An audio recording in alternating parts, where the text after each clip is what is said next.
محمد رسول الله. إن الحمد لله نحمده ونستعينه ونستغفره ونعوذ بالله من شرور أنفسنا وسيئات أعمالنا من يهده الله فلا مضل له ومن يضلله فلا هادي له أشهد أن لا إله إلا الله وحده لا شريك له وأشهد أن محمدا عبده ورسوله يا أيها الذين آمنوا اتقوا الله حق تقاته ولا تموتن إلا وأنتم مسلمون أما بعد فإن أصدق الحديث كتاب الله وخير الهدي هدي النبي صلى الله عليه وسلم وشر الأمور محدثاتها وكل محدثة بدعة وكل بدعة ضلالة وكل ضلالة في النار. Lavdrimet më të sinqerta I takojnë vetëm Allahut të Madhërisëm. Vetëm atë falenderojmë dhe vetëm prej Tij ndihmë e falje kërkojmë. Atë që udhëzon Allahu I plotfuqishëm s'ka askush që mund ta humbë, dhe atë që Allahu I madhruar e devion s'ka askush që mund ta drejtojë në rrugën e drejtë.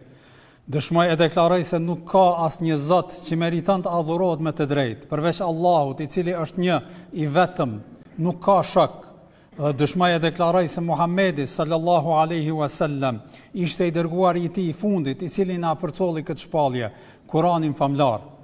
Salavatet dhe selamet, lavdërimi dhe paqja qofshin mbi të, familjen e tij, shokët e tij dhe mbi të gjithë ata besimtar musliman që pasojnë rrugën e tij dhe udhëzohen me sunetin e tij deri në ditën e gjykimit.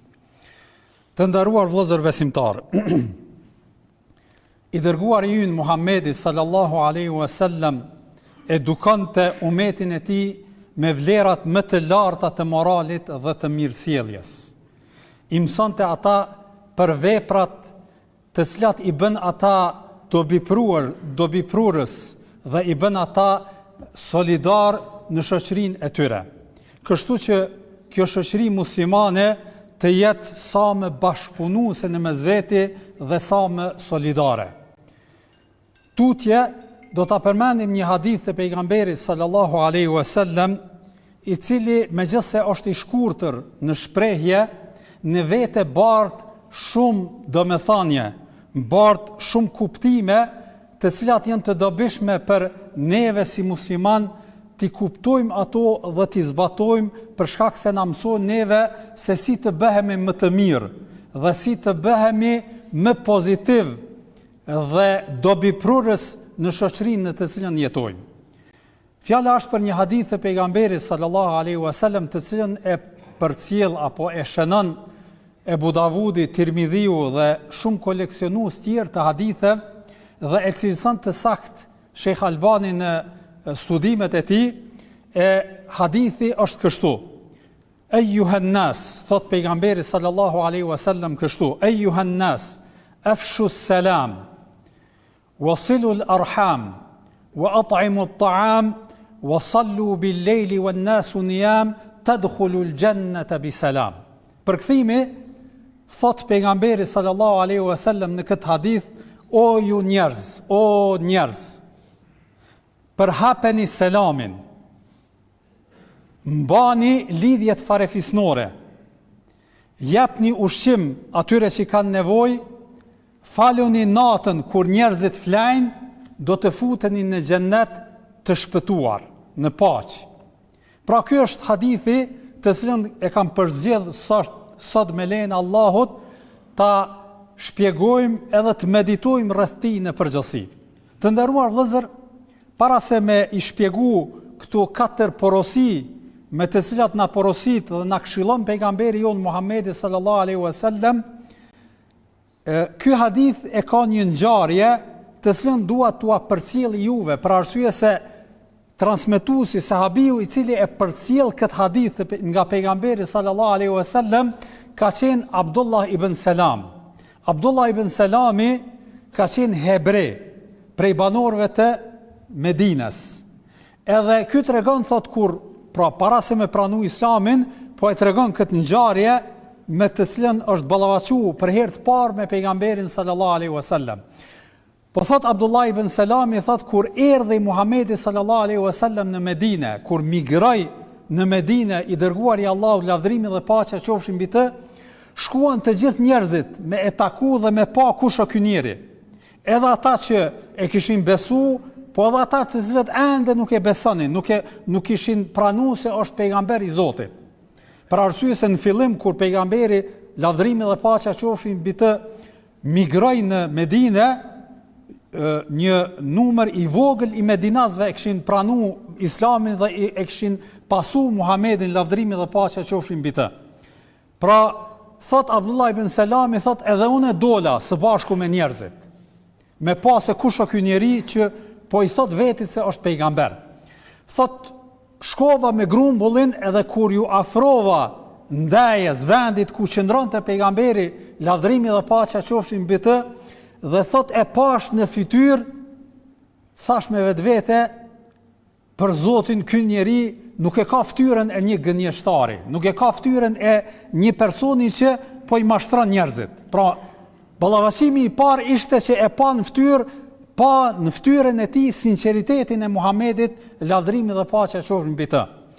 Dhe po vazhdon edhe po thot gjëja e parë që kam dëgjuar nga Muhamedi sallallahu alaihi wasallam ishte mu ky hadith të cilën e përcolla sot. Pra e kam dëgjuar Muhamedin sallallahu alaihi wasallam duke thënë: o njerëz, përhapeni selamin, mbani lidhjet farefisnore, jepni ushqim atyre që kanë nevojë, faluni natën kur njerëzit janë duke fjetur, që të futeni në xhennet me paqë, me selam. Pra ky është hadithi i parë, apo gjëja e parë, këshillat e para që i ka dëgjuar ky njeri nga Muhamedi sallallahu alaihi wasallam.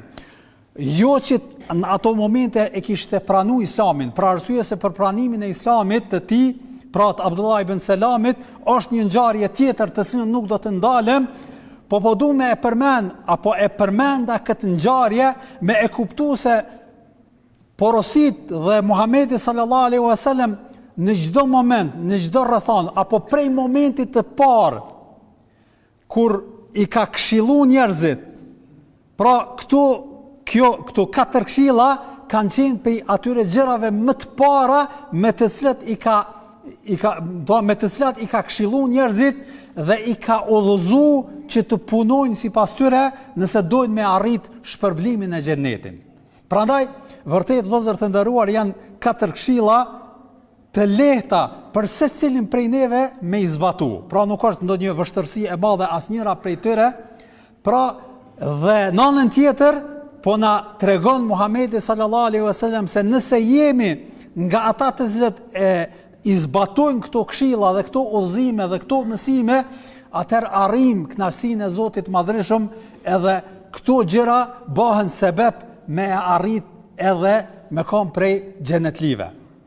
Do të ndalemi pak në secilin prej këtyre katër udhëzimeve që të mundohemi ta komentojmë, për arsye se, që thash pak më herët, janë të dobishme dhe të nevojshme për secilin prej neve, fillimisht me i kuptu, pastaj edhe me i zbatu në jetën tonë të përditshme. E para, po thot Muhamedi sallallahu alaihi wasallam, afshu selam, përhapeni selamin. Çka është për qëllim? Është për qëllim që njerëzit, respektivisht besimtarët, muslimanët, kur takohen me zveti, të jetë ajo urimi apo përshëndetja e parë me cilën fillojnë komunikimin me zveti, selami. Assalamu alaikum, përkthimi të cilët është se po thu shpëtimi, paqja, siguria, rehatia qoftë mbi ty. Dhe ky është kuptimi i selamit.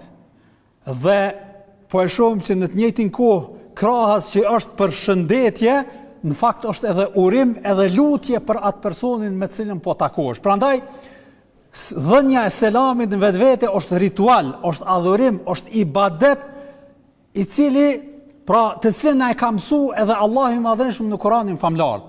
Zoti i Madhërisëm në Kur'anin famlar na tregon që kjo është përshëndetje edhe e xhenetlive. Domthon në xhennet njerëzit do të përshëndeten me këtë përshëndetje. Pastaj Zoti i Madhërisëm në Kur'anin famlar në surën An-Nur ajeti 61 thot kështu: fa idha dakhaltum buyutan fasallimu ala anfusikum tahiyatan min Allah mubarakatan tayyiba. Përkthimi thot Zoti i Madhreshëm në këtë ajet, dhe nëse hyni në ndonjë shtëpi, pra futeni në ndonjë shtëpi, atëherë jepni selam, pra përshëndetuni me selam në ato shtëpi, përshëndeteni veten e juaj me këtë përshëndetje, me selam. Prandaj edhe preferohet njëri edhe kur kush në dhomë apo në shtëpinë në cilën futesh me e përdor këtë shprehje. Pra me përdor shprehjen e selamit kur të futesh edhe në një shtëpi kur s'është edhe kurkush. Po vazhdon Zoti i Madhreshëm dhe po thot tahiyatan min Allah, përshëndetje prej Zotit Madhreshëm. Mubarakatan tayyiba, që është shumë e bekuar, shumë e bereqetshme edhe shumë e mirë. Në fakt, fjala selam është edhe një nga emrat e Zotit Madhreshëm. Pra, një nga emrat e Zotit është se ai është paqë, huwa selam, që pra është që jep sigurinë, që jep do thot paqen. Kjo është do thot një nga emrat e Zotit Madhreshëm, prandaj edhe futet në formë ibadeti dhe rituali përdorimi i kësaj shprehje gjatë takimit të ndërsjellët në mes të muslimanëve. Këtu do të ndalem vëllezër të nderuar një pikë që është shumë e rëndësishme të ceket për arsye se disa njerëz qoftë me tendencë apo pa tendencë nuk po futemi në brendësinë e zemrave të tyre, thonë pse mu përshëndet me fjalë apo me shprehje arabe. Mjaftohemi me gjuhën tonë, mirëmëngjesi, mirëmbrëma e kështu me radhë, dhe sikurse kanë një lloj kritike dhe një lloj qortimi se me anë të përdorimit të kësaj shprehje apo të kësaj forme të përshëndetjes në mes të muslimanëve, sikurse po e cenojmë përdorimin e gjuhës nanës, gjuhës shqipe në mesin e njerëzve në përgjithësi. Dhe çka është interesante dhe fakt, besoj që edhe ju e përjetoni këtë për arsye se edhe unë personalisht jam ballavaçuar në disa raste, në disa rrethana, e shohim që shumë nga këta njerëz ose në fakt në Kosovë ka shumë çifte që fëmijët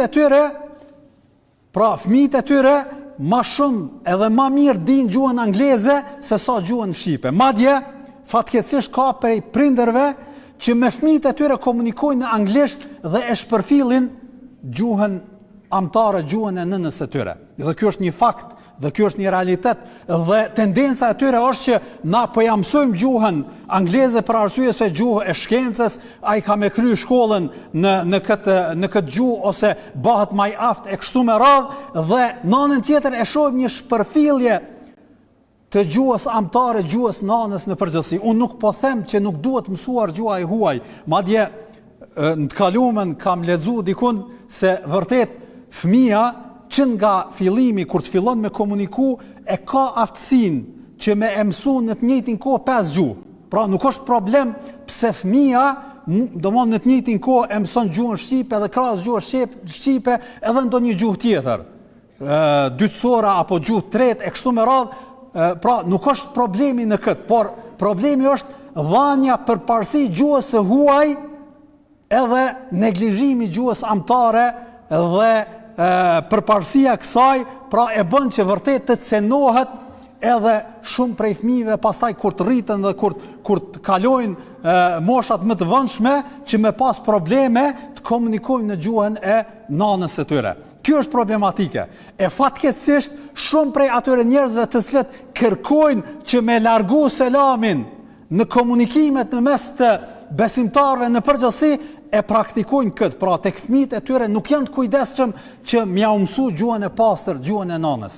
Pra është një farë lloj përdorimi i, siç thonë, standardit të dyfisht në vlerësimin edhe praktikimin e kësaj. Me një fjalë, thirrin në identitetin kombëtar dhe thonë që kjo e cenon, pra përdorimi i selamit e cenon këtë identitet. Në anën tjetër, praktikisht e shohim që nuk i shërben këtij identiteti kombëtar në shumë veprimtari tjera të cilat i zbatojnë në jetën e tyre të përditshëm e pikë së pari me fëmijët e tyre në përgjithësi. Vëllezër të nderuar, përdorimi i kësaj shprehjeje në komunikim mes muslimanëve në mes veti nuk është vetëm një shprehje, por është një terminologji unifikuese në mes të muslimanëve, pavarësisht gjuhës apo racës e kështu me radhë, për arsye se kjo përdoret, pra me këtë formë do thotë të përdorimit të kësaj shprehje, ti njoftosh edhe me Amerikanin, edhe me Arabin, edhe me Anglezin, edhe me Gjermanin, i cili është në të njëjtin fe me fen tane, pra me Islamin tënë. Prandaj, automatikisht me përdorimin e kësaj shprehje, del edhe njohja me bashk, pra pjesëtarët e fesë tane, pavarësisht kush je. Prandaj është një formë e komunikimit unifikuese, sikurse mund të jetë gjuha latine, terminologji e gjuhës apo e praktikës në mjekësi, që njerëzit, për shembull nëse thu paracetamoli, pavarësisht a jenë në Kosovë, apo jenë në Gjermani, apo në Amerikë, krejt e din posaçërisht mjekët se për cilin barë, për cilin ilaç bëhet fjalë. Pra është gjuhë, terminologji komunikuese, gjuha latine në mes të pra në fushën e mjekësisë. Po një ashtu edhe gjuha arabe, konkretisht përdorimi i kësaj përshëndetjen mes muslimanëve në përgjithësi është formë komunikimi në mes të muslimanëve, pavarësisht vendit edhe pavarësisht gjuhës në përgjithësi, dhe në asnjë formë kjo nuk e cenon identitetin kombëtar të secilit komb apo secilit nacionalitet që mundet me i taku njeriu që në fakt është besimtar apo është musliman. Prandaj vëllezër të nderuar, ky është do të thotë një realitet që duhet me pas parasysh, edhe pejgamberi sallallahu alaihi wasallam na tregon që vërtet përdorimi apo përshëndetja në këtë formë është edhe mënyrë me cilën arrim edhe kënaqësinë e Zotit Madhreshëm edhe fitojmë shpërblime. Pejgamberi sallallahu alaihi wasallam me një hadith thotë, nuk është besimtar, nuk do të futeni në xhennet derisa të arrini po të jeni besimtar. Pastaj thot pejgamberi sallallahu alaihi wasallam, nuk do të jeni besimtar të mirëfillt derisa të duheni në mesveti. Pra muslimanët, besimtarët mu dash në mes veti. Pastaj po thot pejgamberi sallallahu alaihi wasallam, a dëshironi t'ju tregoj një vepër që nëse e praktikoni mes veti, atëherë shtohet dashuria mes juve. Afshu selam bainakum, po thot pejgamberi sallallahu alaihi wasallam, përhapeni selamin në mesin e juaj që të shtohet dashnia, pastaj ta arrini besimin e mirëfillt dhe të jeni prej xhenetlive. Pra, s'po du me zgjat më shumë për këtë temë, për arsye se po du me i përmend edhe 2-3 këshilla tjera. E dyta po thot pejgamberi sallallahu alaihi wasallam, wasilul arham, mbani lidhjet farefisnore. E kemi parasysh që në Kuranin famlar në shumë vende Allah i Madhreshëm na porosit, na urdhëron, na e tërheq vërejtje, na qorton në çështjen e mbajtjes së raporteve farefisnore mes veti. Mos mi shkëput ato dhe mi mbajt mirëfillt, posaçërisht kur është nevoja me ndihmu dikujt që kit afër, është në rrethan apo situatë të vështirë, me ndajt gati, mu interesu për ta e kështu me radhë. Këshilla e tretë, po thot pejgamberi sallallahu alaihi wasallam, at'imu at'am, jepni ushqim atyre të cilët kanë nevojë, ushqim kuptimin atyre nevojtarve, të cilët pra nuk mund me siguru kafshatën e gojës për vete dhe familjet e tyre, bëhuni ju ata të cilët ju ndihmojnë atyre dhe janë solidar ndaj tyre në rrethana dhe në situata të vështira që mund bu ballafaqu njerëzit që kanë nevojë, pra fukarat dhe të varfërit në përgjithësi. Dhe e fundit, po thot pejgamberi sallallahu alaihi wasallam, wasallu bil leili wan nasu niyam, faluni natën kur njerëzit janë duke fjetur. Dhe trit parat kanë bajnë në lidhje me raportin e njeriut ndaj njerëzve në përgjithësi. Dhe e fundit, që gjithashtu është e rëndësishme, që njeriu me përtri dhe me pas parasysh pra raportin e tij me krijuesin, Allahun e Madhreshëm. Prandaj edhe po na porosit këtë mbajtje të kontaktit apo lidhjes së njeriut me krijuesin e tij, që me kanë situata rrethana atëherë kur ti veçohesh, vetmohesh me krijuesin ton, edhe komunikon me Zotin ton, në dorën e të cilët është çdo sen, edhe i drejtohesh atij, i falesh atij, i lutesh atij, kërkon vetëm prej tij në ato rrethana dhe në ato momente kur nuk të sheh askush, as familja jote, as gruaja jote, as fëmijët e tu, as kurkush, dhe ti je vetmu me krijuesin ton edhe i lutesh atij, prandaj edhe kjo bëhet sebeb edhe ta arrish xhenetin me paqë. Pra, këtu ishin 4 këshilla të cilat na ka porosit pejgamberi sallallahu alaihi wasallam në këtë hadith. Lusim Zotin e Madhreshëm të na bëjnë nga ata të cilët vërtet i mësojnë ato, i kuptojnë ato dhe mundohen me i fut në jetën e tyre të përditshme, në praktikën e tyre. Wa sallallahu ala nabina Muhammad wa ala alihi wa sahbihi ajma'in. Alhamdulillahi rabbil alamin wal aqibatu lil muttaqin wa la udwana illa ala adh-dhalimin. والصلاة والسلام على رسولنا محمد وعلى آله وصحبه أجمعين. أعوذ بالله السميع العليم من الشيطان الرجيم. إن الله وملائكته يصلون على النبي يا أيها الذين آمنوا صلوا عليه وسلموا تسليما. اللهم صل على محمد وعلى آل محمد كما صليت على إبراهيم وعلى آل إبراهيم إنك في العالمين حميد مجيد. اللهم بارك على محمد وعلى آل محمد كما باركت على إبراهيم وعلى آل إبراهيم إنك في العالمين حميد مجيد. أعوذ بالله السميع العليم من الشيطان الرجيم. إن الله يأمر بالعدل والإحسان وإيتاء ذي القربى وينهى عن الفحشاء والمنكر والبغي يعظكم لعلكم تذكرون. لا إله إلا الله لا إله إلا الله لا إله إلا الله محمد رسول الله.